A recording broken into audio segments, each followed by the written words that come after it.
No, but it's only 13. It's only 13. Oh, right. Yeah, but Yeah.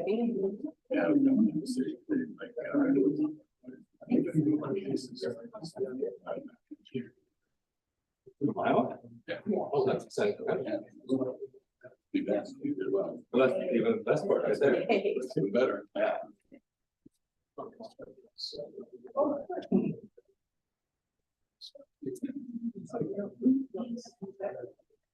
So this is different. You've done like this first. when we came on, it was like. Yeah. there's- Right, yeah. Okay, we're gonna call, order the annual meeting, roll call vote. Please.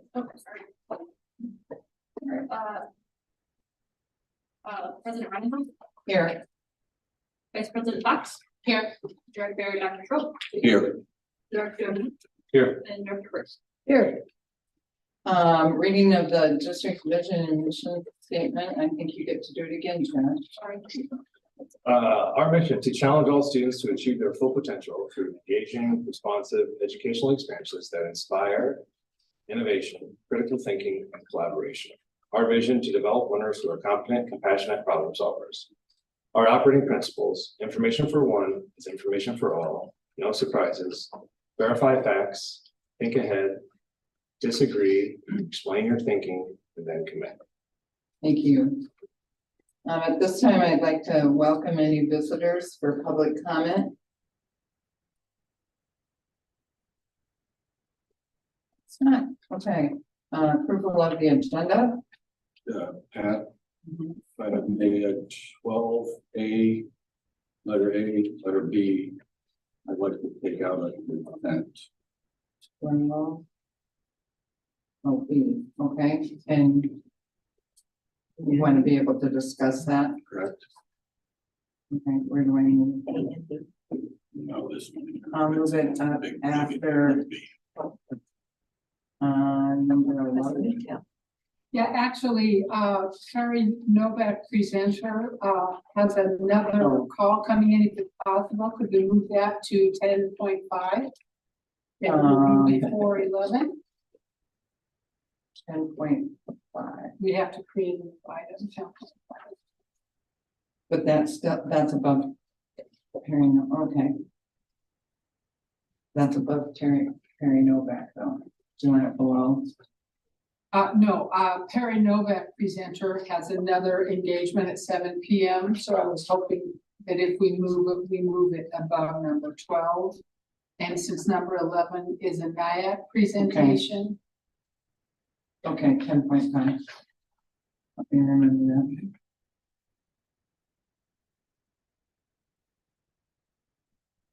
Okay. That should work. Okay. Okay, so is there a motion to approve the agenda as amended? And Trevor Reagan, you can move, wherever you need to. I just. Oh, you want both A and B moved, David?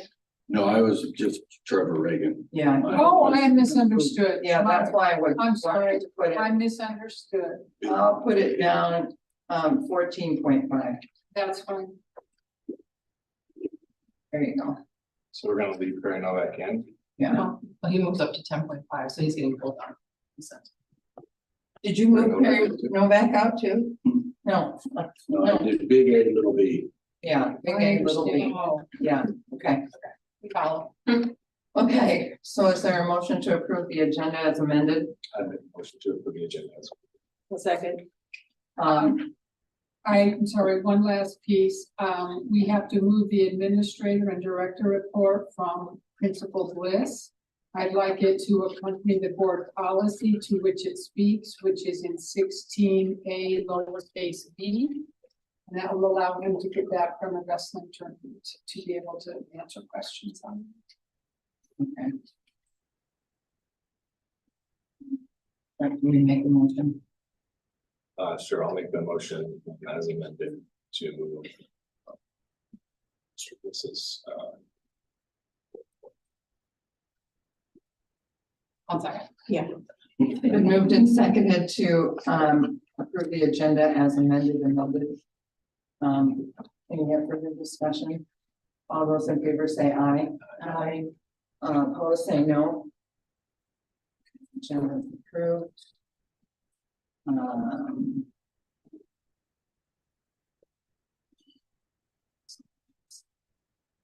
Approval of minutes.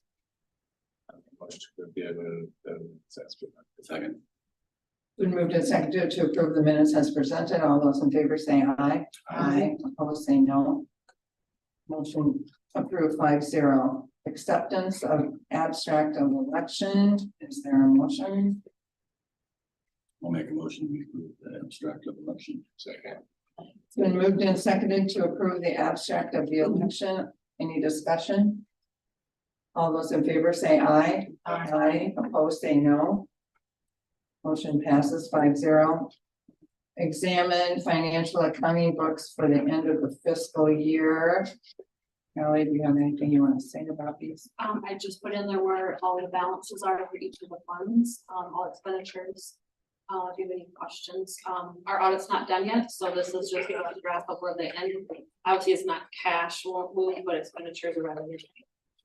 Potentially, construction in progress was still in the books when I got here. It should have came off, so I'm working on getting that closed out. So that will change Fund 9, but that has nothing to do with your financials. And Kelly, just kind of as a cleaning up, the funds and the numbers we use are the same across the state. Every school district uses the same number.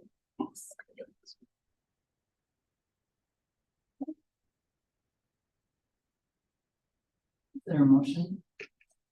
Make a motion to approve the financial accounting books for the end of the fiscal year Second. as presented. Is there a second? A second. It's been moved and seconded to approve the financial accounting of the books for the end of the year as presented. Any discussion? All those in favor say aye. Opposed, say no. Okay, now we are going to adjourn the annual meeting. And we are going to call to order the regular meeting. Okay, North Iowa Area Community College. We're doing the 10th point. Or, No, No, that's that's what changed. It. okay. Okay, Jose, you ready to go? All right. Welcome. Thank you for having me tonight. This exciting time. If you've been driving by the building, you can see progress every week, and Insight's no different. You're starting to see things really come together, and so there you go. Blow that up, and I'm just going to walk you through some pictures that I took last Wednesday at our construction meeting, so you kind of see the stage of the inside of the building. So if you just want to work your way down those photos for me, Jose, that would be fantastic. So this is the south end. You can see where the welding tanks are going to be located in those cement blocks, and that side is getting pretty well done. Let's pop down another one. This is the advanced manufacturing lab. There's lots of equipment still sitting in the middle, but you can see the outlets along the wall if you look close. And I can send all these pictures to Anne if she wants to forward them to you. Okay, next. So that is the construction lab right there. And you can see the sheetrock on the south end is pretty well done. They plan to start painting here within the next week or so. And they're going to start on the south end and work to the north behind the sheetrockers. So it's about, I'd say, halfway completed with the sheetrock. And they'll try to stay ahead of the painters. So that's exciting. All right, the next one. Okay, so that is the kind of the east side of the building. You can see from the road where you go by. And that's the siding that will go on. Someone asked me about the siding beforehand. David did. That's what it kind of looks like as it goes on. So there's insulation behind it, and then that's just sheet metal siding that will look like wood grain. And I think it's going to look pretty nice. I would think they'd have that. They might have that done today. They thought they were going to finish that up on Wednesday when I was there. Okay, so I walked outside the construction lab, took that picture, then I walked back in, and the next picture, Jose, is still another picture of that same wall. Okay, and that, I'm not sure what that is right now. That I think that's part of our health lab. So go to the next picture and I'll know for sure, I think. Yeah, that's the front half of that lab, and that's the back half. You can kind of see the false wall coming down there. There'll be a ceiling there. And that'll be the health lab, and excited about that space. All right, one more here, at least. That I think is that's the old classrooms right there. So that's good. That's the very, other end of the building, so north end. All right. Another hallway, IT lab. Kind of hard to tell with that one. That's the hallway. Go ahead.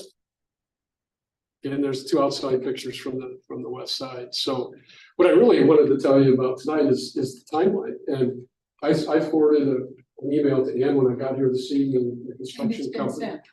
They all have it, so you should have it. That's what we had at our construction meeting on Wednesday, so you can kind of see. We're still aiming for the end of March for this building to be done. We're really excited about that because that gives us 2 full months to get into the high schools, get students on campus, take a look at the building, and help recruit for those programs. Here towards the end of the year, we'll be searching for a director for that facility. Wendy will still be there in her capacity, but we will hire at least a part-time person. In perfect world, we'd find somebody who could teach in the center and direct the other half of the day. But if nothing else, we'll hire a half-time director and then they go find our teachers. But it's time to start looking for instructors for this facility, and we're excited about that. We continue to kind of fine tune our curriculum, particularly in advanced manufacturing. We've learned some lessons in Forest City, and I think we made some decisions last week, and we'll run through the superintendents, and it'll just be a little better program, a little more breadth to it, not quite as much. You have to be committed to advanced manufacturing, would be a little more welding, maybe not so much depth in the hydraulics sections, but we'll get that to you as we kind of move forward. We're just learning as we go with the Forest City Center. So, all systems go. I'll send out a communication to our superintendents this week or next, just updating them with some photos and the timeline as well. And we'll just keep moving forward. But I take any questions you have at this point. It's a brief update, but glad to come over and share the excitement. And I will offer this. I talked to the construction management team there, and if at some point between now and open you want to make a trip before a school board meeting, we'll get you some hard hats and we'll make it happen. We can go in and see it. Kathy knows I like to take our board at about this stage so they can kind of see the mess. And the next time you go back and you see it done, it's just amazing transformation. So if that fits and the weather allows it, you're welcome to do that. And I wonder if we'll get the hard hats for us. Is the schedule for classes going to match what is done at the school here? Well, it will match. It matches at some level. So we're going to offer these courses right away in the morning. So as soon as those students are done, they'll come back to the school district and finish their day. So most of these programs will be between 2 and 3 hours. Okay. And so then they can get back and get out and get sheltered. Will they do something in the summer also? They could. We offered some concurrent enrollment classes. There's a certain fund that's set aside by the legislature each year for summer concurrent enrollment. So yes, there'll be something offered here. Healthcare is one that we've always done. We've done construction a couple times. We also hope to have some offerings in the afternoon here. Mm-hmm. So maybe an education hub. There's an interest in paraeducators, getting some teachers trained up locally here. And then also, we believe businesses is also an opportunity for us to do something in the afternoons. So our goal is going to be to wear that thing out between what we do currently and what we're bringing in is to really fill that thing up with business and industry training, as well as additional opportunities for students, as well as summer camps for younger students. How many of these buildings do you have up and running now? In Forest City, this will be our second. This is our second. And then we just completed a disaster grant for a $3 million grant from the federal government for something in Franklin County. They had the ratio go through a few years ago, and there's a pot of money sitting there, so that grant should be submitted tomorrow. So we're excited about that. That'll be our last one. So we tried to get within 30 miles of every student to a NIAC campus location. We did have, I'm subbing in the counseling department right now, and so last week, some people did come over and start talking to them. Good. Kids signed up for that. There were about 20 kids, I think, signed up for the initial, which I thought was pretty good. That's good. That's good. Well, we built here for a reason. You're the largest school district. You're gonna be the closest to us and the easiest for your students to access. So we hope Charles City will fill in all the open seats that we have available, eventually. And we're putting together some specific marketing materials for high school kids, parents, and so that should be done by the first of the year too. Shortly thereafter. Well, good. All right. Thank you. And when I have more, I'll come back. When Ryan asks me to come back, and if you want a tour, just let me know, and it'd be fun to see you in a few weeks here. All right, thank you. Thank you. Jose, thank you. Can I get my zip drive? Yep. All right, I'm excited for this for the kids. thank you. Okay, approval of the consent agenda, Is that it? Amended. the amended agenda, yes. I motion to approve the consent agenda items as second. It's been moved and seconded to approve the consent agenda as amended. All those in favor say aye. Aye. Opposed, say no. Motion passes 5-0. Okay, now we're gonna have. Do you want me to put? Trevor? Or to move it to 12? No, you're my inspector.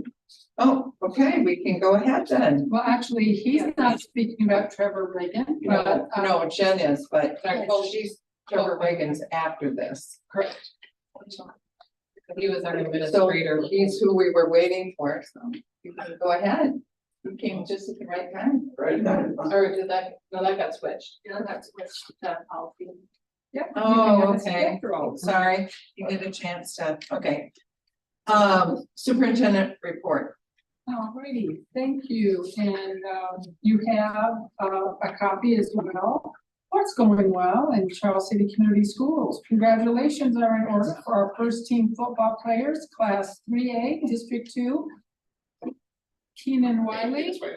I'm gonna have another meeting, it's gonna interrupt this meeting. You just get me twice. We approved you No, you were just here in for our questions. consent agenda. You were here for questions, but we, We didn't have any questions. John, so you're off the hook. no, You won't even have to come up and talk. Approved it on consent. you informed us last I mean, time. you should come at 9 o'clock and just talk for as long as you want.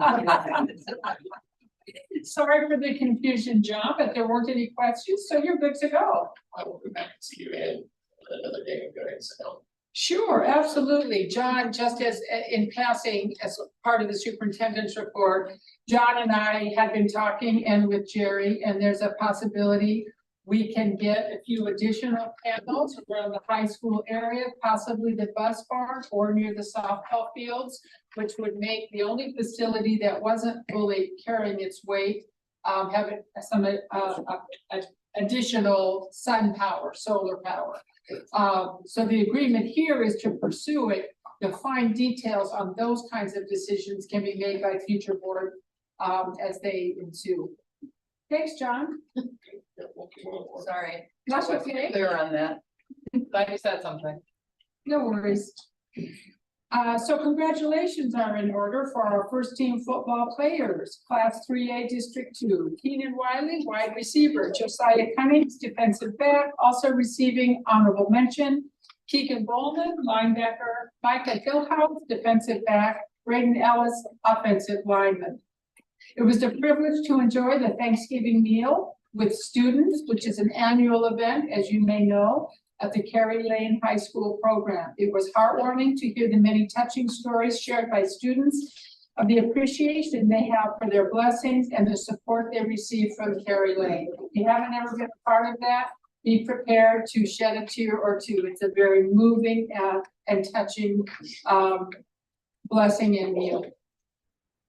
Mr. Nyberg took a number of talented and gifted students to a competition in Cedar Falls where students constructed a freestanding marble run out of cardstock and tape. While the projects were judged on reliability, elements, features, theme, teamwork, and the length of time it took a marble to reach the end of the run. Our Charles City teams represented us well with grade 7 students, Kiki Bruning, Logan Bomer, Nathaniel McEnroy, Bowie Tobin, winning second place overall. Grade 8 students, Tommy Voss, Eliza Causey, Talon Eckhoff, Akiva Lance, Kylie Pickard took first place overall. At the district level, some good news with the Regional Career Center, which you've just heard about, taking shape in very good time. Our counselors and NIAC partners are working diligently to get students involved and fill up to 32 seats. Thanks to Jerry Mitchell's leadership, the district has successfully acquired $50,000 from the state of Iowa to improve safety and security features in each of our schools. All schools have operational school improvement plans led by their building improvement teams. We now have student assistance teams active in all buildings and parent advisory groups. We are well on our way to seeing a meaningful change and improvement in all buildings, as is evident in the mid-year goal reports that will be provided by principals in the next few weeks. So that'll be something to look forward to. That's all I have. Thank you, Anne. You're welcome. Okay. New business. What? Committee report. That's us. We just went over the policies at the policy meeting that are listed below under the first reading of the policies. Correct? Yep. Okay. So the one that wasn't on there was SIAC. SIAC met last week. Jen ran the show on that one. We discussed. You went over. Sure. Don't do here.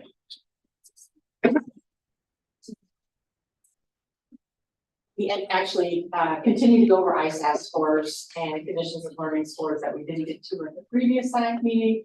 And then I also gave a brief update on the therapeutic classroom implementation that'll be happening at Washington. We had a good discussion around disruption and ISAT scores. Thank you, Jen. Okay. Didn't catch that earlier. I didn't get that, I didn't know they met, sorry. Okay, new business, early graduation. We have a request for early graduation for Marcus Griffin. He's at Carey Lane and he is a junior and he's completed all of his, he will have completed all of his requirements for graduation by December 20th. So let's get a motion to approve that. Yeah. I to approve the script for early graduation. Second. Been moved and seconded to approve Marcus Griffin for early graduation. Any further discussion? All those in favor say aye. Aye. Opposed say no.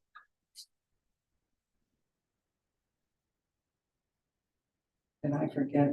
I forgot. Jeremiah. I know he's gonna visit, get to his policy 505. Oh, that's right, okay. Set the date, time, and place for the public hearing on the 2023-2024 school calendar. So this is the first opportunity for the public to see the draft calendar, and in 2 weeks we'll have a public hearing and ask for your approval. What's notable about this will be 1 hour early dismissals on Wednesdays to support the professional learning that we have underway in the district. You heard me mention that we have a number of active improvement groups in each building, not the least of which is our building leadership team that guides the work of our school improvement plan. And with Jen's leadership in professional development in each of those buildings, we think we will really be able to get some tractions next year. So I gotta say, I looked at the calendar and there's a couple things that we've had over the years that we've addressed again this year, which is early out before the Memorial Day celebration, which is really great for teachers and kids. What's the minimum required number of days, hours for students? So for students, the minimum number is something like 149. We typically, and we have teachers' days as well, with 171 days at 6.583 hours per day with our early out, we'll meet our requirement, and I'm going to say it's 1,040. We've built in 3 snow days. And we'll still begin on August 23rd, but what's notable is we get in the number of teacher days that are required. And we have professional learning at the end of the school year, so we can wrap up and then launch. We have fewer days in August, which allows teachers not to come back as early as they had in the past. And then 4 full days, 1 each quarter, for all-day professional learning, and then the support for professional learning communities and application and implementation with those early dismissals. So looking at the calendar, the early dismissal is 1 hour, so, basically 2 o'clock, right? For childcare providers and, organizations within that pick up kids or watch kids, has there been any conversations, just let them know that this is something we're discussing? So like I know St. John's has every Wednesday they have I don't get the term, it's like a kids afternoon where they bring kids in and you can do all kinds of fun stuff. And it's, you pick the kids up from school in a bus and take them there and they spend time with them and do all kinds of fun stuff.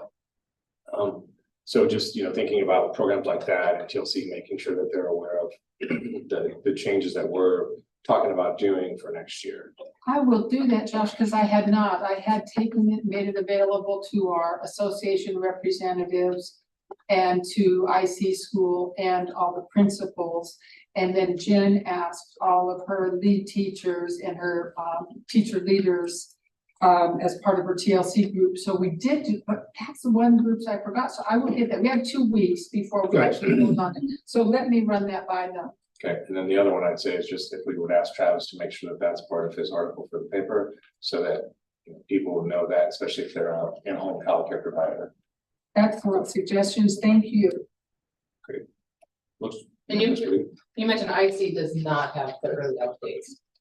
No, they do. No Yeah, match. they would match ours. They would match our, Okay. So So that- that solves problem for like buses for them. Buses. yeah. Yeah, Okay, so IC would match ours, I think they do now, with the exception of you guys. Right. Correct. so they would implement the early out schedule. Exactly. And I was excited and affirmed that our union representatives were very excited about doing it, which I thought was wonderful, that they're excited about some of the professional learning and the tighter structure on some of that work. And that IC was excited to have it back too, because I thought maybe one or both of those groups might resist, but I didn't find that. Something else that probably, thinking through this would be beneficial is, as we go through the process, this is the first year we're gonna do this. Just talking about how are we gonna measure success and what's the goal out of that, right? That's a lot of extra hours that we're gonna put in PD. How are we gonna value those hours as the ability to get what we want out of that? And I don't know the answer to that, right? That's Jen's area of expertise to figure out for us, but I think that'd be really helpful too, to kind of monitor the program as we've gone through it, maybe the first quarter, talk about, okay, this is what we've done, or this is where we went, this is what we've seen. So we know that this was the right direction, or no, we wanted to make some changes and go on some other stuff, so. Excellent suggestion. And those building leadership teams will be very helpful in that, because Yeah. they're teacher leaders for their subject area or grade levels. And I think they'll be real excited about collecting that data. I think kids will like it too. I mean, they get out early and then they'll get to learn something again, so it's a win-win. So, okay, thank you. Don't have to do anything for that, right? Correct. Yes, we have to set the hearing. Yeah, that's gonna be done. I make a motion to set the public hearing on the 2024-2025 school calendar for December 11th, 2023 at 6:15 p.m. in the high school. I'll second. It's been moved and seconded to set the public hearing on the 2024-2025 school calendar for December 11th, 2023 at 6:15 p.m. in the high school library. Any further discussion? All those in favor say aye. Aye. Opposed, say no. Motion passes 5-0. Next one is approve the SBRC request in the amount of $132,104 to open enrollment out. So this isn't really anything. Is this spending authority or is it? Yeah, this is the spending authority. Last year you guys didn't ask for the full authority. I'm not sure why. So, but it's always a good thing to do. So then you won't have to amend your budget at the end of the year if you get close. So, So that's all, that's what this is. yeah, that's all. That's the next two are. Yep. We need a motion for each of those or? You have to do them separately because I haven't sent the minutes to the state. So I'd make a motion to request the modified supplemental aid for one-time award funding for current year in the certified enrollment account for the amount of $132,104 for on-time funding due to decreasing. Great. Here's the motion. Okay, is there a second? David, Okay, second. It was resolved, I'm gonna read this here, is that okay? Was resolved to approve the SBRC request in the amount of $132,104 for one-time funding due to decreasing enrollment. Any discussion? All those in favor say aye. Aye. Aye, opposed say nay. Ayes have it, 5-0. Okay, the next one is approve the SBRC request in the amount of $11,261 for LEP, English language proficiency, instructing beyond 5 years. Is that a similar thing? Just Yeah, that's, yep. spending authority?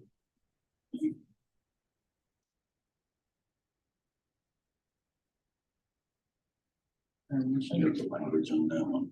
Is there a motion? I make a motion to request the MSA for the cost of providing instructional services to limited English proficiency students being served beyond the 5 years of waiting, in the amount of $11,261 for LEP instruction beyond 5 years. Okay, Second, it's been moved and seconded to approve the SBRC request in the amount of $11,261 for LEP instruction beyond 5 years. Any discussion? All those in favor say aye.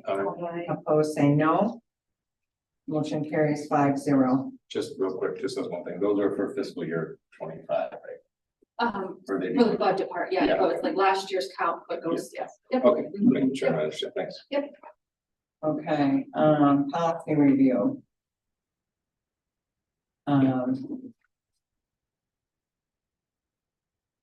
Early retirement is the first one.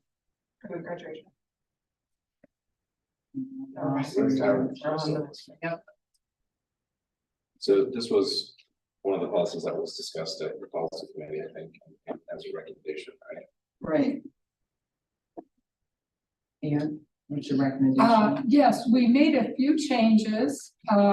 We moved the sentence up to the top. The board has complete discretion to offer or not offer this early retirement program. So you'll see that at the top of the page, and I would recommend that be done for budgetary purposes on an annual basis and as a strategy as recommended by Callie. Also, we were able to correct some verbiage within the policy itself. So basically, those changes were fairly minimal. But just a reminder that you have the discretion on an annual basis to put out notice for early retirement or not. And that'll be something that's discussed in the future board meeting, right? Yes, it can be discussed at any board meeting. If you don't put it into place, it's not an active policy because you have to decide to offer early retirement on an annual basis. So at this time, we're not offering because it hasn't been Right, discussed. unless the board chooses to do that at a future time. And then I would suggest that be a separate agenda item, so everyone has a chance to have full discussion on the matter. this is just a reading. Right, And this is the first reading. Jeremiah, graduation requirement.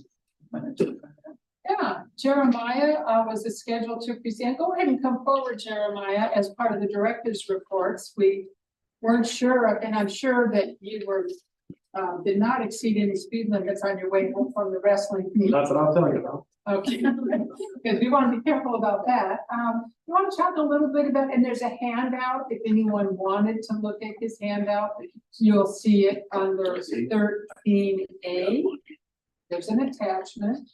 And so this is a reminder because all of you have had a presentation from Jeremiah in the past, but prior to changing the actual number of elective credits required, I asked him to just briefly review that handout. Yeah, again, this is one of many things I've put under a lens and looking at graduation requirements and graduation rates. Again, the backside of the paper really explains the bulk of the conversation. We have the highest number of required electives of all the schools that are surrounding us, and that is definitely a piece and parcel of our graduation rate. It's not the only thing, but it's a piece and parcel. It definitely would affect some students, just even that we have this year that are seniors. When you have that many electives that you require, if you fail a core class, then obviously it puts you in a quandary. And so what has been done historically is either a student has one of two routes. You take more classes and you try to improve the study halls. You put yourself even deeper and you take a full course load here and you take Odyssey Ware classes as well to try to dig out. Some kids can hack that, some kids can't, and some of it's truly that it's a roadblock for learning for them. And so, you know, when you have that number of electives, it does roadblock. Now, again, we're not changing. If we lower the graduation credits, the amounts for electives, we're not changing the number of required courses we have kids take. That's not it. We're just giving students the wiggle room that might be it. So. And if I could add, Jeremiah, and remind the board that this is only one piece of an overall effort. As you know, in the last 5 years, our graduation rate dropped from just under 97% to 80%. So if we are to modify the order and or course pathways for some subject areas, it will allow students to progress more successfully through the system. If we can ensure at least one study hall per semester each of the 4 years, if we can intensify the structure required of students during their advisor time, and we've already implemented this with the FlexiSched opportunities and grade checks that are happening now that had not been happening previously. It's a big plus. We're also increasing support for professional learning for teachers. We've done that this year. We started it last year, continued it this year, and that schedule with the early dismissal will allow us more continuity and more traction, if you will, so that we can help those teachers that need additional skill development that might be failing large numbers of students. When you think about culture and beliefs too, if we're changing culture and beliefs and how we are addressing students and universal grading policies, there's another piece that I've got to tackle. There's so many things, but in order to stay in front of your staff without robbing them of their time either before or after school, when you have coaches, that's even tougher. The nice thing about early out is you're here. You don't have an excuse. We have this time set aside for an hour and a half. And we get to work on these things and we get to be a team. And that culture climate piece is what Trevor Reagan, who we are later going to discuss a contract with this professional for some professional development that will turn around some of those cultural norms. Culture is so recalcitrant, and most specifically in secondary schools, it For many, it's almost impossible to overcome. That's where some of that work will be a direct target and link. We'll have a basic training course developed for all freshmen that will more fully prepare them. And then we will adjust the number of credits required to graduate. There's only 30 credits required in core areas, but if we have a number of electives and we reduce that by 4, from 54 to 50, we would still be in second place of any of the 17 districts in the area and above neighboring districts like Decorah or Waverly or RRMR.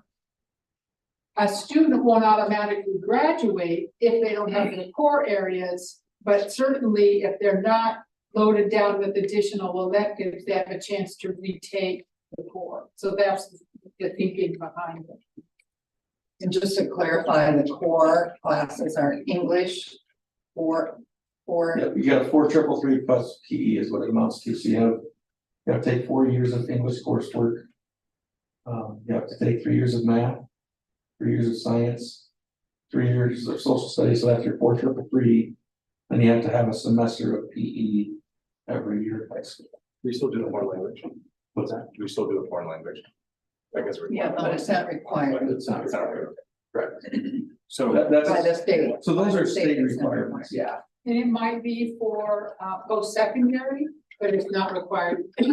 Correct. Yeah. So I know I've asked them these questions before, but how hard is it, do you think, to fail a high school class? I mean, is it, you know, the student starts to slip and the teacher does nothing until the end and then says, hey, you got enough? No, it's not. There's a lot of opportunities along the way to make sure that they don't. It's not just that, no, and, you know, in talking with Michelle Sweet, who's our interventionist. I've got her bird dog and some of the kids that are multiple class failure students, and so.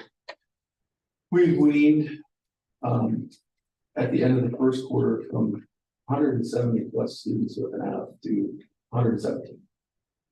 It's good. Now, that's gonna only get better and better with traction. So then the universal grading policy, some of the universal due date policies and things like that, it has to still get addressed, but. You know, in order for me to build climate and culture, I can't change all that. Or actually do the opposite, I feel like. It's just too much all at once, and so it's been a gradual release, I guess would be one way to look at it, or a gradual approach. It's a very, very complex issue. And just let me remind you, 5 years from 97%, just under 97% to 80. I mean, that's unprecedented anywhere in this part of the state. Yeah, and you know, it's a dynamic shift. I think the verbiage that used to be used was earn it to learn it, and it's, again, I said this at the last time we spoke about this, short of a handful of our seniors, they're all minors. So at the end of the day, they're all kids. And that developed frontal lobe piece isn't a joke, that's a fact. And so until some of these young people get to be 23, 24, the reality of what we're talking about doesn't really materialize until post facto. And so this is me as an adult going, well, these are some barriers. Do we have to be here? I mean, because again, and I'll use it because I was there last year, Clear Lake requires 46 credits. I don't think anybody looks at Clear Lake like a crap education. Well, and there's still a chance for our students that are very high achieving and are hungry for those electives to take more courses. We're not restricting students from taking them. We're just removing barriers from a small but meaningful slice in our pie of students that we might be creating unnecessary barriers that are keeping them from graduation and subsequently successful life after graduation. Well, like, So a lot of the PDs and the reteachings and grading policies, all of this is a belief in a culture. How are we looking at this? And how are we addressing this? Because if the student didn't pass the first time, you should know the student, kind of like you're saying, as a teacher too. So how are we connecting with families? How are we connecting with the student? How are we writing this? And those are things that, frankly, in this time I've been here, I can't address that just yet, that's a fool's errand, if that's something to grow into. But those are things I'm cognizant of that need to occur. But again, you can't do that all at once. Believe me, I get plenty of kickback for the things I'm implementing already. Now, can you? Well, I was gonna say, the other thing that we are doing and are trying our best to do is to give students every opportunity to graduate and be a comment. And if a student is running into a barrier because they have had things that have happened that have failed their 9th and 10th grade year, and their only option is to, what other district can I get a graduation diploma from? We want to keep them, if we can, here, because that's where they grew up, that's their group. So we want to keep them common. As a reminder, one school district in the area is at 54, one is at 50. Nashua Plainfield would be at 50. I would recommend, and you'll see it in the board policy, and this is the first reading, so you still have 2 weeks to do some additional thinking. That would put us second behind Osage, equal to Nashua Plainfield, and above all of the other nearby, not only contiguous, but nearby districts, 17 total. The 50 came from where? It came from Nashua Plainfield, requires 50. Why did we choose 50? It reduces it from 54, and it allows students to retake a course if they fail it without prohibiting them from graduating. You mean instead of going to like 48? Right. I guess what I'm wondering is right. that slice of kids, the kids that can take a full schedule and have 54 credits are gonna do that. They're gonna do it No matter anyway. what. They can have 56, they Yeah. can have 60. Yeah. They'll do whatever they wanna do. That slice that you talk about Mhm. that has trouble and can't do that. Whether we have 46 or 48, I guess, what of our slice, what is that slice of kids capable of actually doing? Right, Do we need 48? right, Would that be better? yeah, well, For some it would be, and for some it, but it's so hypothetical, in a sense, the number 4 to me signifies a study hall. Per year. Per semester, it's 4 semesters of study halls that are saved. Which isn't much, but it is profound for students that struggle. And that's where the 4 came from. And that's what we're getting structures in, and again, Ms. Sweet is coming in and looking at those numbers and having conversations and having phone calls home with some of them, and how are they still failing? Yeah, but it went from 4 fails to 2. I mean, it's the mind shift of, it's no longer a mountain for a kid, and it's doable, is big, and it takes time, it's a learned behavior.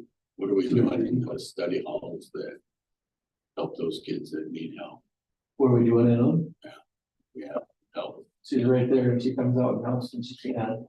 Because she's not inundated with behaviors. I mean, really what you're talking about is a structured study hall they used to have here back in the day, Success Center. Mhm. So I guess what maybe David was asking, is 50 an arbitrary number, or is 50 after some conversations with people and like 50 is a better number to go to rather than 48? Either one would be fine. We chose the 54 because it gave us 1 more study hall per year. 50, 1 more study hall per year. And it kept us above the average. When we heard back from dozens and dozens and dozens of parents, 2/3 of them were in favor of reducing it to match neighboring districts. About 1/3 of them said, no, we were lowering the standard, and it's not about lowering the standard, it's about leveling the playing field. Right, and those are 2 very different concepts. The average of these 17 districts, and they either were chosen because they are border our district, or they're a close enough drive that we have students open enrolling to them. Well, how I made the list was they're all conference schools, or they're all close. The other thing I was gonna- closed conference, or we have students open enrolling, and the average was 49%. So anything between 48 and 50 would put us at average. Yeah. The mode is obviously 48, you can see that. Because the other thing I was thinking of, and maybe David's thinking of this too, is so if you have 48 requirements, chances are you might have students that are filling up their schedule, or you might have a chance of students, well, I only need this many credits, so then are they not, what are they? And so you wonder if some of these other districts maybe have fewer districts because maybe there's more drive time to like Nyack or to the regional centers.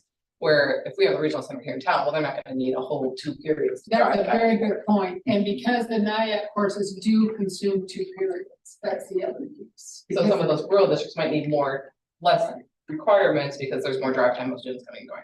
So it's like a fine balance, you don't want kids just dawdling around, Right. well, we don't have anything to do. Well, And we're still gonna hold them to requirements for how many free periods they Okay, have that was senior my year. We're question. not gonna change that so that kids can't, come in for an hour or 2 and then be out the door and around town. We're still gonna hold to that. And we have such amazing electives here to offer that why would you not wanna take advantage of that? And that's the big thing with the pathways, again, it just goes out the culinary pathway for ball today and we're targeting that out for a drawing board. And it had to align with a secondary school that offered it, so there's only 3 in the state of Iowa. And DMAC was one they told us was the closest to us for whatever reason. So we aligned it to their programming, so we had to draw that up, and so we're looking all the pathways slowly unguided through those and by nature of the beast with the state and mandatory lenses put on it, looking at that, but to tackle the big beast all at once is can't eat the elephant one gulp and big guy, but I can't do that one. So DMAX culinary program would be one of the options that students can take. If they have culinary, if they leave here and they find our culinary classes something that really captured them. DMAC, Kirkwood and Iowa State. So they would drive to the classes? No. No, post graduation. Okay. It's a path, yeah, Good idea. Off topic. No, it's a portrait of a graduate, so it's like to go through here, what do we offer, how does that align Right, to? okay. Well, we were talking about NIAC and I was like, and then you mentioned. And then we DMAC, jumped. I was like, whoa. Oh, yeah, sorry. No. Only the 4th period, they'll get to do it. Yeah, they'll come back at 9 at night, like. Oh, I love that, I love the clarification, I appreciate that. Anybody ready to make? Sure. In regards to your list here, no, it was already mentioned, the open enrollment. How many of the students are going to some of these neighboring because of their credits? I've had 2 admit it to me that that's the reason. We have a number of others that have not stated that's the reason, but I suspect that. The question would be is if you could put it, add to your chart, the percentage of students that are gone to these schools, neighboring schools, then I can see how many went to Osage that has the same credit requirement. I'm okay with reducing what we need. If they're leaving to go there, it's obviously not for that. But if they're leaving to go to 46 credits or something, like that, then Yeah, the majority of what I dealt with in the secondary is Nashville, Plainfield, or Rockford. And Red Rock. RRM on to be quite. And there's a very different culture and programming in some of our neighboring districts, Osage included. And parents have stated that that's also part of this. What's the difference? They're saying that it's more conducive to their child's needs.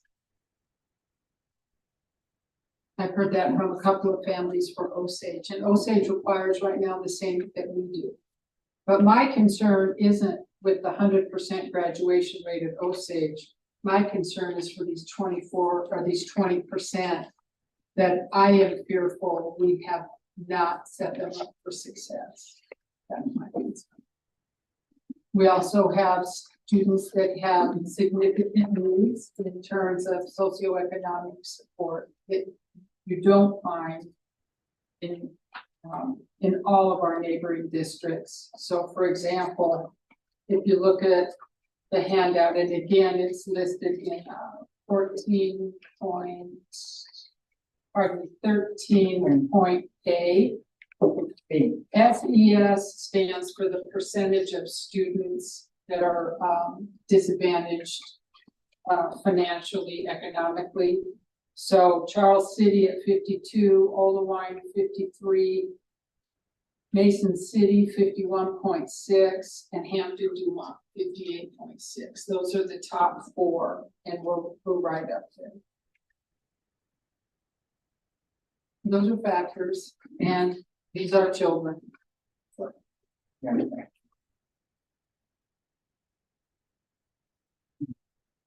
And this is just the first reading.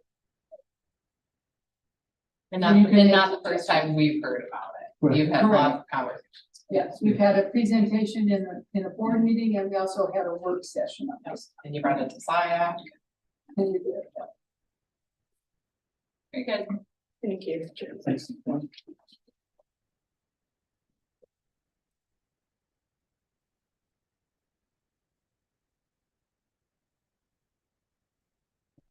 First reading. I'll make a motion to approve the first reading of the policy early retirement 407.06, graduation requirements 505.05, and policies 503.08 and 600 series first half.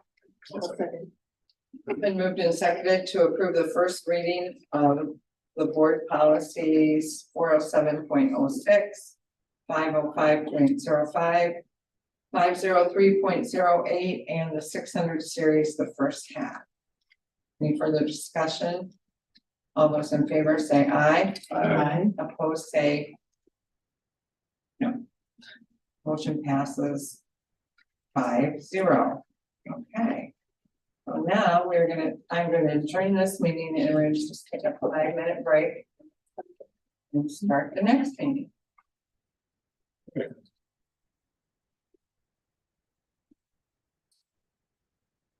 This is fine. That's fine. I don't think I believe it. No, I mean, just like. We're not gonna say like. They're not having a cuss. I got you.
at 6:17. I will now read those, oh, sorry, 7:17, I will now read the oath for you guys. Sarah and Bruce, do you solemnly swear that you will support the Constitution of the United States, and the Constitution of the State of Iowa, that you will faithfully and impartially, to the best of your ability, discharge the duties of the Office of School Board Directors in the Charles City Community School District as not and hereafter required by law?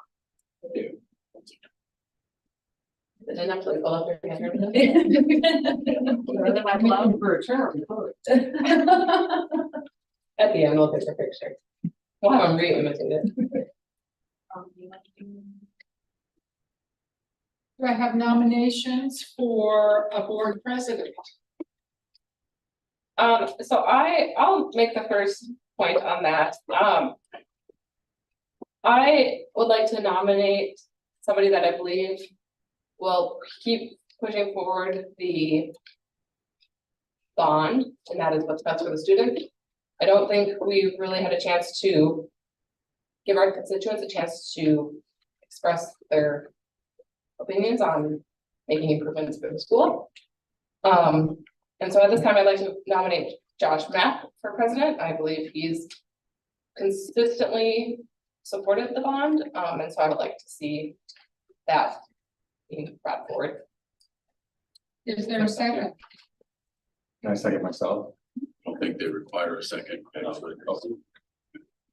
I'd like to nominate Dr. David Schrodt. The reason for this is because in speaking and some of the past things I've seen, he's aligned with a lot of my thoughts on priority spending, prioritized good communication and things of that nature. So I'd like to nominate.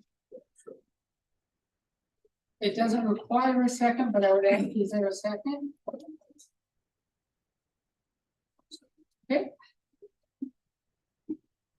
And now we'll go ahead and vote, and we will vote by roll call. And is there an opportunity for discussion? Yeah, go ahead. So I brought up Josh's name, Bruce brought up David's name.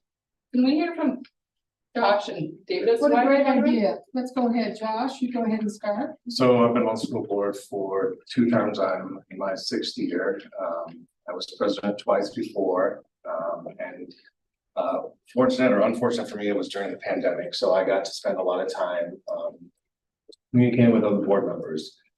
I have a pretty strong belief that the board president is required to communicate weekly with board members to let them know what's going on, not only the decisions that are being made that they may not have a direct impact on, but to let them know what's happening, as well as to get their input on what is going on in the school district. I think communication is key to success, and I think there's always an opportunity for us to grow as a board. We've definitely had some disagreements, but we've come together and been successful in a lot of the things that we've done. I'd like to see that continue.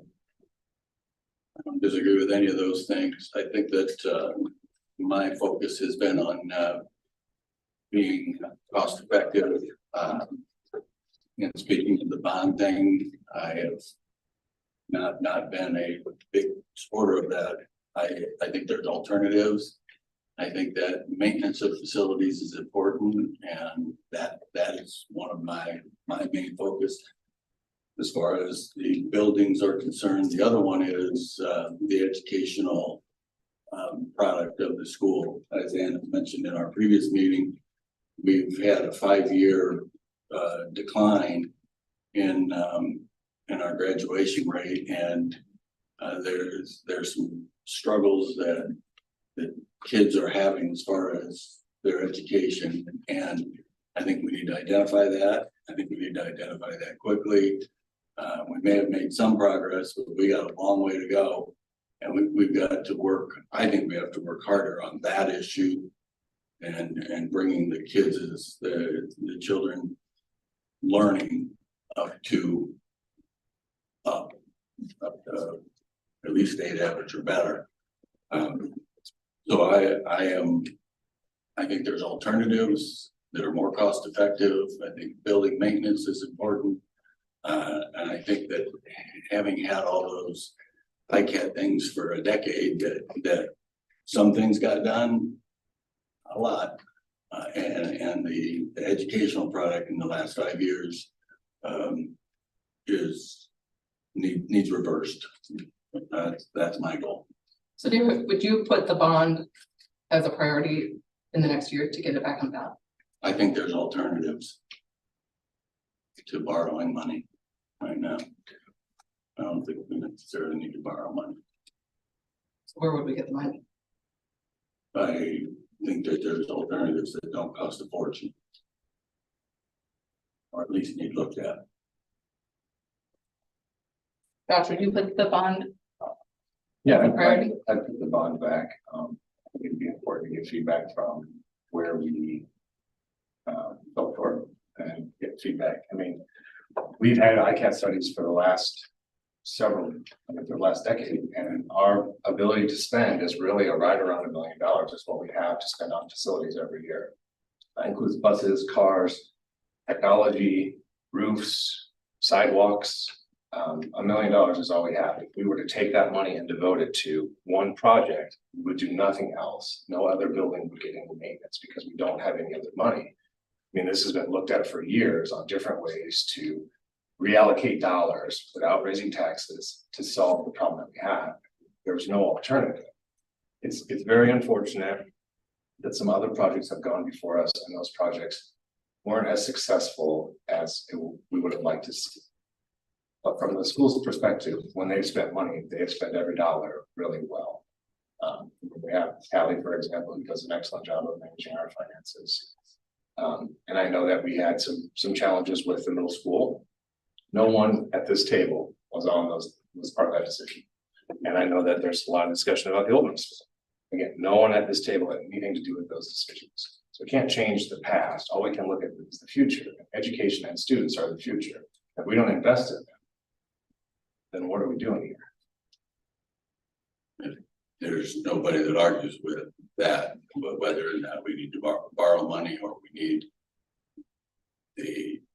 We have no other solution, David. You've been talking about this for a year. Where's the solution to solve the problem? and the voters told us that they didn't want us to borrow money.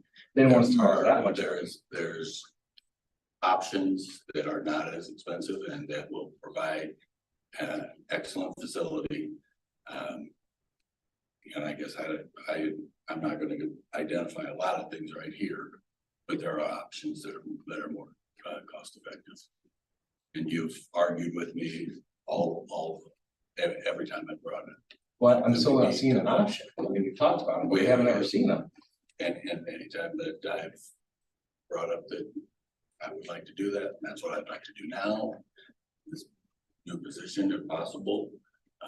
We've talked about getting a new construction company. You've talked about getting another ICAT survey. You've talked about getting a different architect. We've done those 3 times. We've done 2 ICAT studies. We've got the same results, spending more money. No, you're.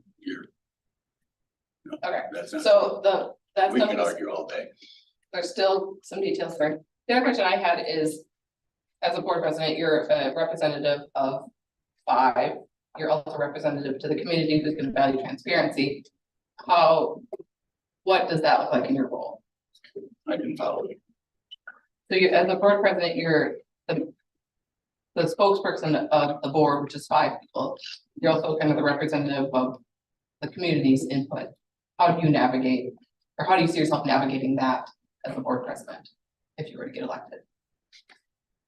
I guess I don't know what you mean by navigate that. That's not something that you navigate. I believe that the school's here to educate students. And that's a priority. We have to have a place to do that in.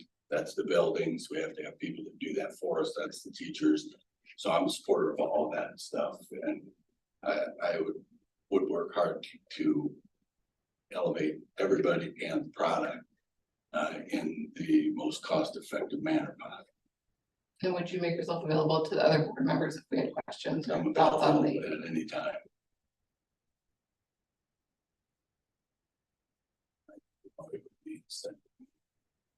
Thanks.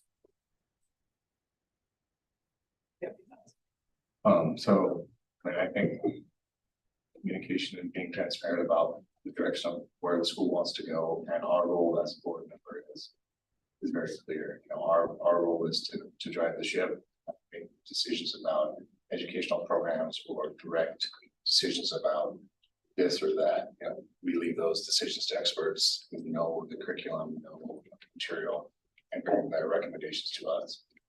We put them in positions to be successful, for example, and she brings recommendations all the time. Trust her decision to make the right decision and help us go in the right direction. I think that having been told that we've had a drastic decline in 5 years, we have to be very involved in some of the decision-making process and questioning and pushing hard to reverse this. Just as a side note, and is declining enrollment across the state pretty standard, or are we a unique situation? In the neighborhood of 75% of the districts in Iowa, and they're just over 300, are declining in enrollment. The exception are those in the metro area. And based on the trend patterns, I believe it will level out in the next 6 to 10 years and remain at about 1,400 students. And that's based on data from live births, demographic data, housing options, and so on. We're at 1,469. We're not unique in that demographics affects us. We're unique in that we've had a decline in the graduation rate was the big thing you discussed this evening. And there's academic performance issues, which we've been told about for the last year or so here.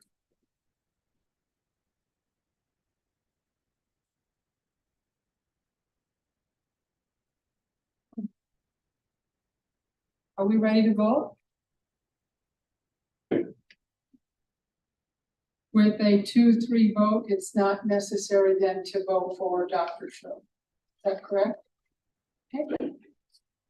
So, Board President, Schroeder, do you solemnly swear that you will support the Constitution? What is the vote? I'm gonna have you, those in favor of Josh Mack for president, please repeat and loud enough that the gallery can hear. Nay. Yeah, so it's you.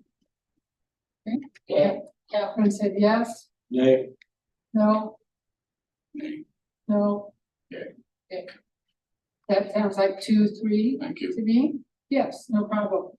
All those in favor, pardon me, do you solemnly swear, David, as board president, that you will support the Constitution of the United States and the Constitution of the state of Iowa, and that you will faithfully and impartially, to the best of your ability, discharge the duties of the office of school board president in the Charles City Community School District as not and hereafter required by law? I do.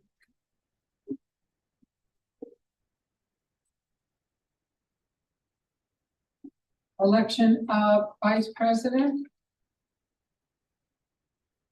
And this will be your first obligation as president.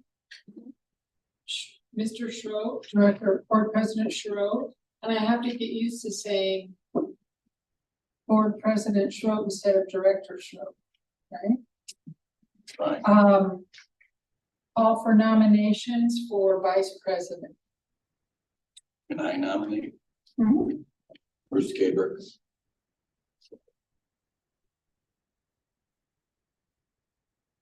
I'd like to hear a second. Second. Any other nominations? Josh Mack. I don't think we need a second on that one. It's okay. So is that dying for a lack of a second? Yeah, I think so.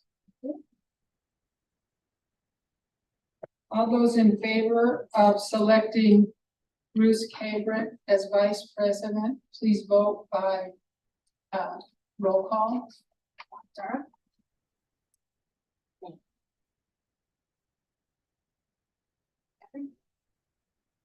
Nay.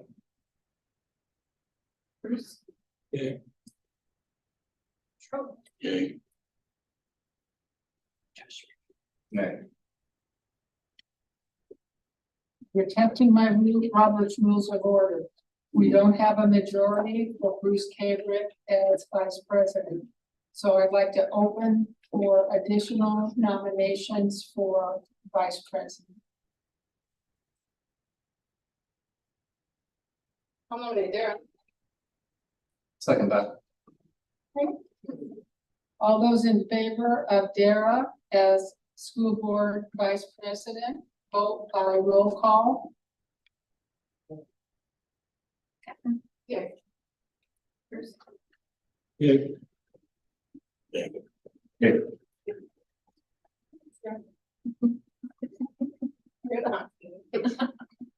Dara, I'd like you to solemnly swear that you will support the Constitution of the United States and the Constitution of the State of Iowa, and that you will faithfully and impartially, to the best of your ability, discharge the duties of the office of school board vice president in the Charles City Community School District as not and hereafter required by law.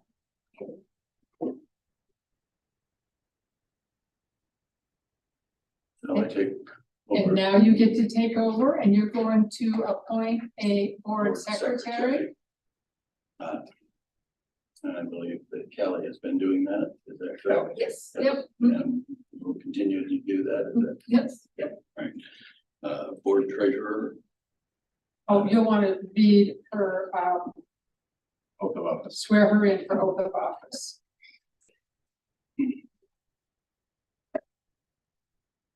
Do you solemnly swear that you will support the Constitution of the United States and the Constitution of the State of Iowa, and that you will faithfully and impartially, and to the best of your ability, discharge the duties of the office of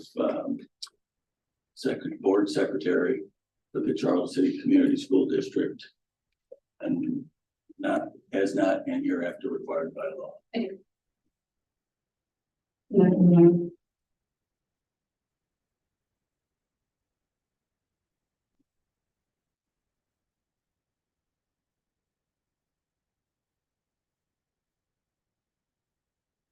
And the board treasurer. Kelly, you've been doing that also. Yes, yep, some schools have two different, like, my last district, I wasn't secretary, just treasurer, so. We keep it separate, yeah, but I'm doing both, yep, here, yep. And that's an appointment, and so you won't have to read the oath of office on that. Okay. Then we need to set the regular meeting dates. So I have some comments. Are you ready? I'm ready. So we changed this meeting for me a long time ago to make 6:15 because I used to come back and I was always late to the meeting. So if you want to do a different time, like an earlier time, it's your call and no one else opposes it. I think people would be all for that. I am perfectly willing to do whatever is convenient for everybody involved. Does anybody have preference? I live 5 seconds away. I think since it's always been 6:15 on Mondays, the second and fourth, we'll just keep it. Is that kind of convenient for you? Or do you want earlier because of It's, child, no, I can make would you want earlier? it, it would be nice for them. Yeah, I would like 5:15. Yeah. We can come after work, Right. do the meeting and then be home. Well, Because I- there's sometimes events at like 7 o'clock for kids that we can't go to. That's true. That's true, I, yeah, okay. I sometimes don't get done right at 5, so 5:30 would work. Because that's Yeah. like work session time, typically it's 5:30. 5:30. So maybe that would be okay. Then we could Preferably no earlier than 5:30. I've got a whole farm of that. So. Okay. Is So that all right? earlier up, 5:30 is fine. 5:30, okay. okay. But still the second and fourth Mondays, The second David? and fourth Mondays of each month, except in December and July, I think are the 2 months that we do something different. Yeah. Right. Meeting in July. Yep, and you see it attached there, Mhm. and then you also see work sessions. The only thing I would mention is that until January, our next and only meeting in December will meet at 6:15. As it's been published and set last year, and you have a work session here in this room at 5 o'clock on December 5th. So as new board members, if you'd make a note of that. And then we'll start 5:30 beginning in January. When's the work session again? December fifth. Kelly will email us. Yeah. How do you wanna Double be check. recognized? December what? What do you wanna be termed as? David, December 11th. December President fifth at 5 is the work session. December 11th at 6:15 is the board meeting. I'll send a reminder to everybody. That would be great if you would send Will do. designation of the official legal publication. I believe the Charleston Press is our Yep, that's what, yep. legal publication. We continue with the Charleston Press. Do we publish anywhere else or just the Mhm. press? Yep. Okay. Designation of legal counsel. You guys need to make, you guys need to vote on these. Oh, I have to vote. Yeah, on yep, this. Oh, I'm yep, sorry. I thought. I'd make a motion to- Designation. Do we need to like make a motion? Yeah, but you would have to make. So go back to the 24 for board meetings. Yeah. 24 board meeting date. I'd make a motion to set the meeting for future board meetings at 5:30 PM on the second and fourth Monday of the month, with the exception of our August. And excuse me, July and December, yeah. meetings. And then this December will be 6:15. I'll second. All in favor signify by saying aye. Aye. Any opposed? Motion carried. All right, designation of the official source. Will somebody make a motion that the Charles City I'll Press? make a motion to the Charles City Press as the official source for legal publications. So there's a second. I'll second. Any discussion? All in favor signify by saying aye. Aye. Any opposed? Motion carried. Designation of legal counsel. Allards and GC attorneys at law has been our firm, the firm that we have contracted with. I assume we wanted to stay the same. Yes, Correct. Wrong. Well, first of all, is there a motion to, I'll make a motion to appoint Allers and Cooney PC of attorneys at law. no, second, any discussion? Comment, question? And there will be no discussion, all in favor signify by saying aye. Aye. Any opposed? Motion passed. Committee membership and assignment. We have several standing committees, that usually two board members, participate in, and, we do two, because if we have three, that's a majority, and that's technically a meeting. If there's just two of us, it's not technically a meeting. Facilities. I would like to be on that one. I would also like to be on that. It would be great. So it'll be Schroed and David. Communications and public relations. Any volunteers for that one? Who's been on that one? No. Catherine I've has. been on that, and we met one time. You've With been our on previous that. communications director. Pardon? So that, sure, I'll be on that one. You've been on that one. Okay, anybody else want, who's on it now? Me and Okay. Denise, Dara, Dara, Dara, Dara, thank you, Dara. Dara, Dara. Dara. Dara, Communications. finance. Communications. I'll be on that one. I'll go on that one. Oh, for what? Fine. Oh, we're already on to the next. Bruce one. and Okay. Josh. Josh Mack, Bruce.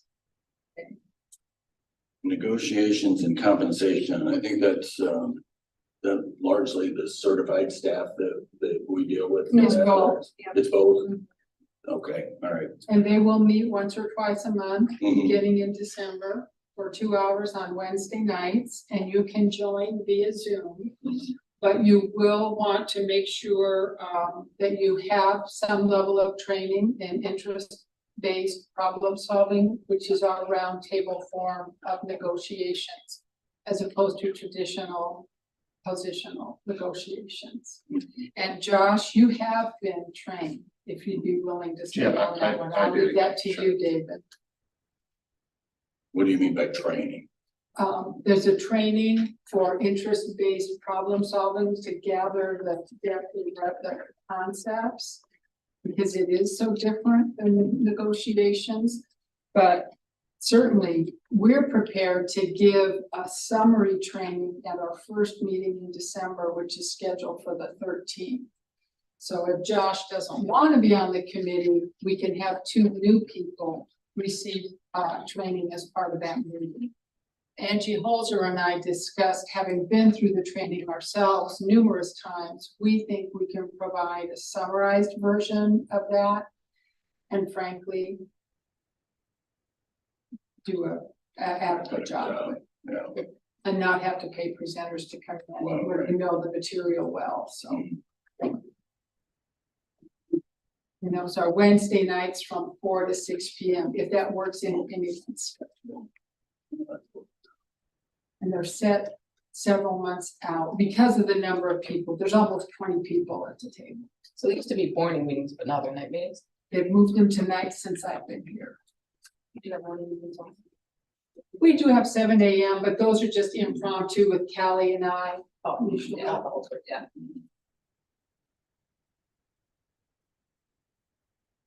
David, did you have any committees that you wanted to be on? Because I know you haven't said any yet. I've been on equity and achievement. I enjoy that one. I would not mind this, but the 4 o'clock is an issue. And he's on facilities also. Sorry.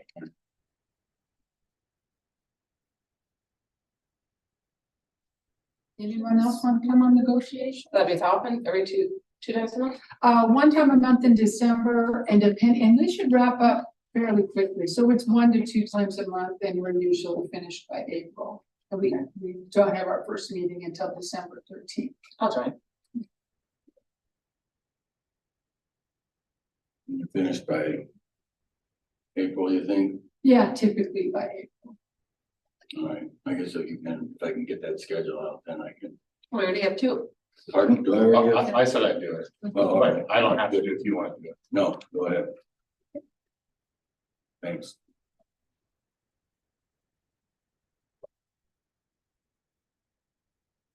Policy committee is next. Somebody who likes to President read. Pardon me? Somebody who likes to read.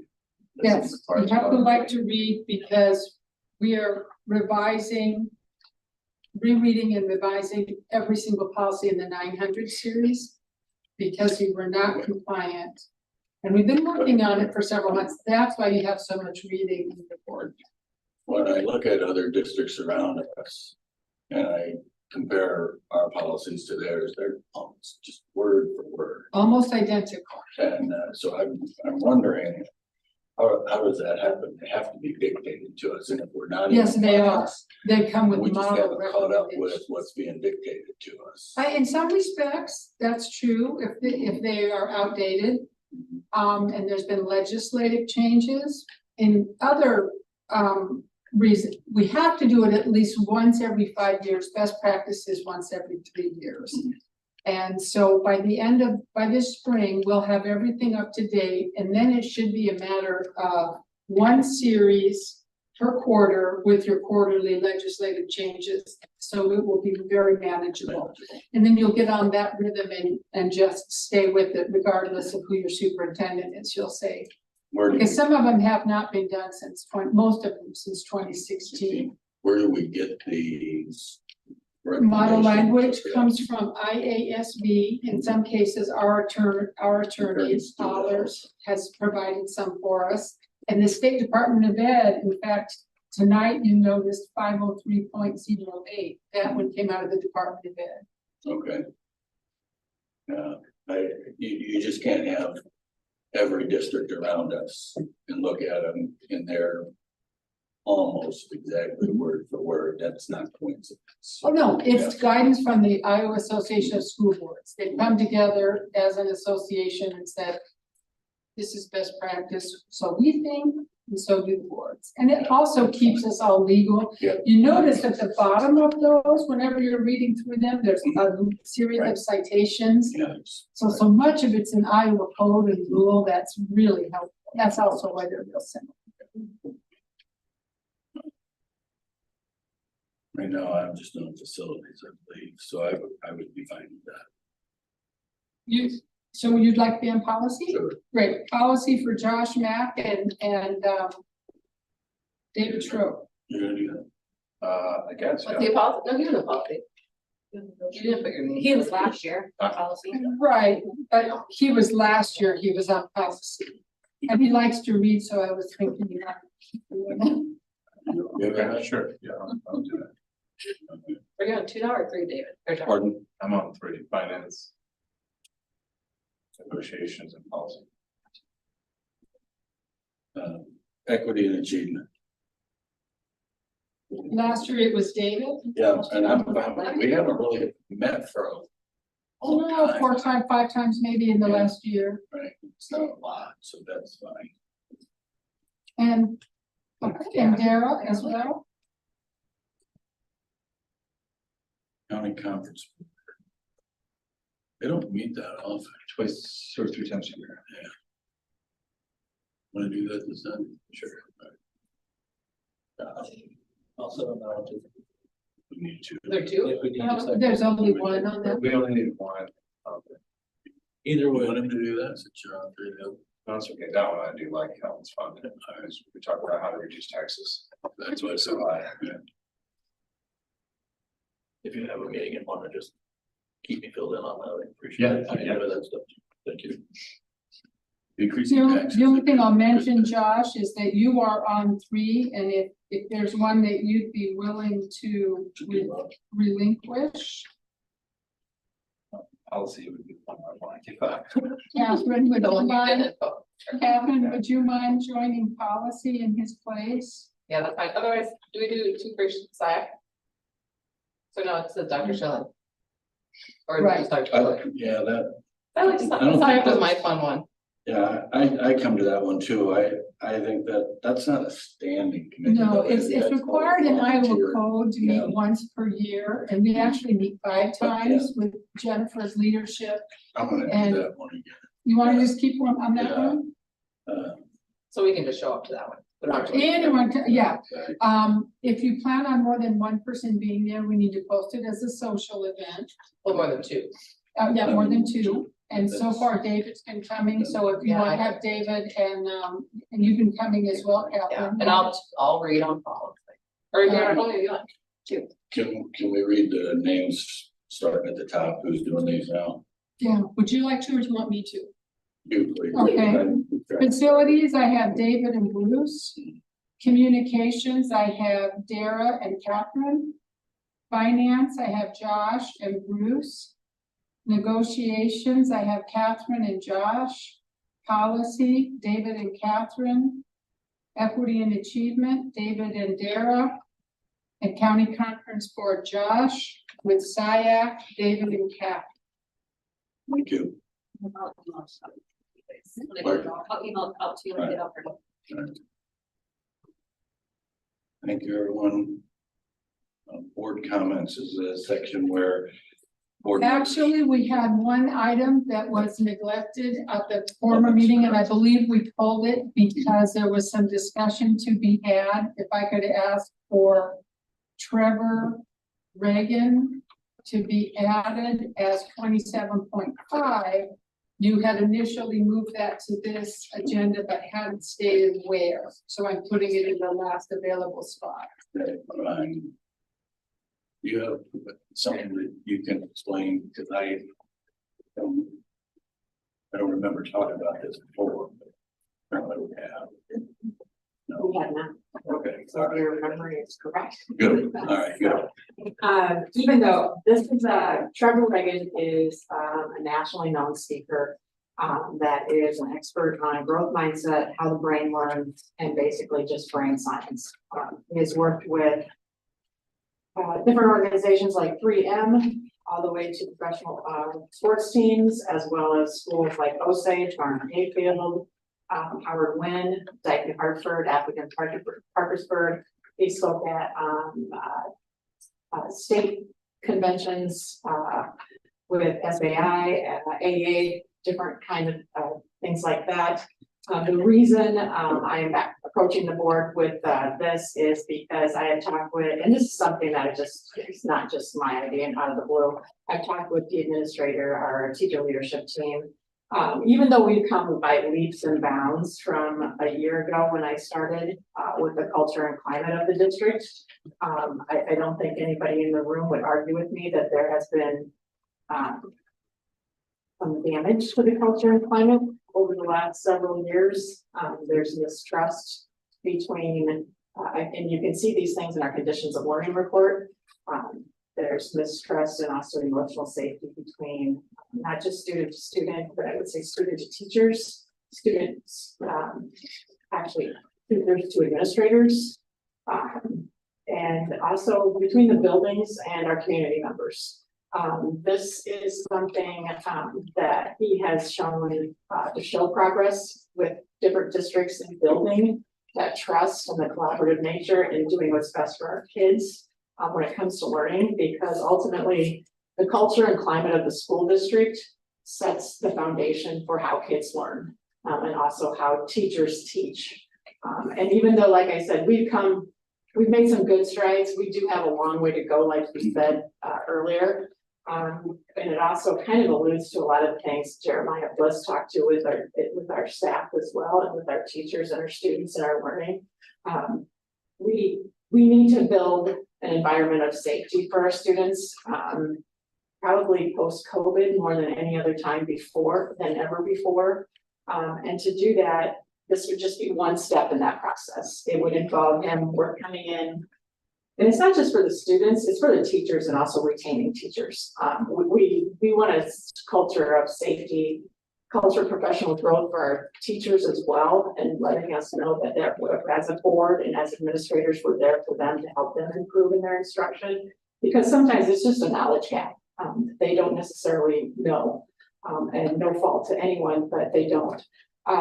This would be something like we would collect data on like our culture beyond the conditions of learning report amongst our staff, mainly, not necessarily students, but then also there would be follow-up resources in regard to implementing more so at the secondary level, the middle school and the high school, incorporating growth mindset and how the brain learns into our advisory groups. It would be an opportunity for Trevor Reagan to speak with not just student leadership teams, but with our staff. He has offered to do a community session at night for parents and just community members to come in to help build that trust between our secondary schools more so again and the community. Along with, I would really like him to speak with our freshman class individually as well, because they're going to reap the rewards of the shifts and changes that are going to be made at the high school that are already in place more than ever before. So I'm having a hard time just envisioning how he's going to help. And you mentioned he's been at all these places. Is there anything that I can see or look at or watch him do it, whatever? Is there yeah, you can go to his he has a podcast and a website, and also I go to Train Ugly, and I can that's one of his resources that are online. I mean, there's a ton of his resources there. There's also losing sight of the other one with the podcast, but that's linked in his Train Ugly website. And you'll see tons of videos there on what he does and how he talks and speaks with students and staff. And he's even offered to work with board members and other community leaders separately too. So is he coming just like, how many times would he come? He can come for 1 or 2 days. The 2 days would be he's $9,000 a day. So for 2 days, he would be here for overnight. He is open for January. He's actually open January 3rd or 4th. We have not contracted with him or anything. He knows I'm coming to the board tonight ask for approval. January 3rd is an opportunity where we do have a professional learning day for teachers that he could speak with staff and work with community members in the evening. January, I hope I'm getting the right days, right? The 4th would be where the first day back for students, where we would pull them and have them work with groups of students. And this does align with your strategic plan perfectly. Jen and her team are prepared to collect data relative to the extent to which this experience is getting us the results we need. Oftentimes, and most certainly with culture, we have some very recalcitrant staff members. Yeah, can you tell us what we're confused about? Resistant, very resistant, tough and resistant. So that if we can bring in an outsider that might help open conversations that would be meaningful beyond what Jen and I and the principals are able to do, it could be really helpful. You hear me say often, we have the best teachers in this part of the state. You also hear me say often, I want them to continue to be, on average, paid higher than any district in this area. They're worth it because they're pretty darn amazing. But if we're gonna turn culture and climate around, we have to have some tough conversations. And by bringing in someone from the outside to open that up, especially someone who's as well received as this person has been, I'm hopeful that it will really resonate with our staff. The funding source is categorical. Pardon? The funding source is categorical. Here it actually reads TQ Professional Development Funds. In fact, Callie and I discussed this morning, we have some title funds that would be a perfect match for this, and those cannot be flexed and they need to be used by the end of this year. So it really does feel like a good match. And I know it's a lot of money, but I guess I just want to have a conversation about some issues. You said that we have some recalcitrant or resistant teachers. I don't know exactly what you mean by that, resistant to what. But if Resistant to you're- feedback, pardon me? feedback. or maybe to Wait, wait, change, just- perhaps I would it's say change. change. Just Change is a better way to put it. There might be But resistant to cultural changes. If you're a professional teacher and particularly middle school and really particularly the high school, and your graduation rate has fallen off the cliff. Wouldn't you look at yourself in the mirror and as a group say, hey, what's going on here? But I would say that's just hasn't been an expectation for them in the past few years, so. It's again shifting the expectations, shifting the beliefs and the accountability too, which does take time. I mean, it does, it's, It's extremely nuanced because as we know, teaching is such a personal endeavor. We're really trying to extend and change some deeply held beliefs and values that have been a result of a number of years and What are they, what do you mean? Deeply held beliefs. I think it might be impacting the positivity of our culture and climate. How is this gentleman gonna affect any of this? I would say, I mean, hearing the message from an outside source can be helpful. I mean, I think it would be similar to trying to shift someone's parenting style. Where a wife and a husband disagree, sometimes an outside counselor can send a message that I can't when I live in district with everybody all the time. All the time. So, I mean,